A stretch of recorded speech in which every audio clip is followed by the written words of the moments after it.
আজি দিল্লীৰ পৰা আমাৰ প্ৰয়াত জুবিন গাৰ্গ ডাঙৰীয়াক শ্ৰদ্ধাঞ্জলি জনাব আহিছোঁ।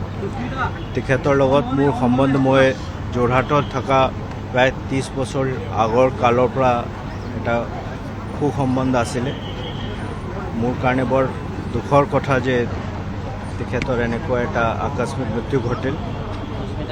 পৰিয়ালক দেউতাক মই মোৰ ফালৰ পৰা সংবেদনা জনাইছোঁ আৰু অসমৰ ৰাইজৰ লগত ময়ো দুখৰ ভাগী, সেইকাৰণে আজি মই আহিছোঁ।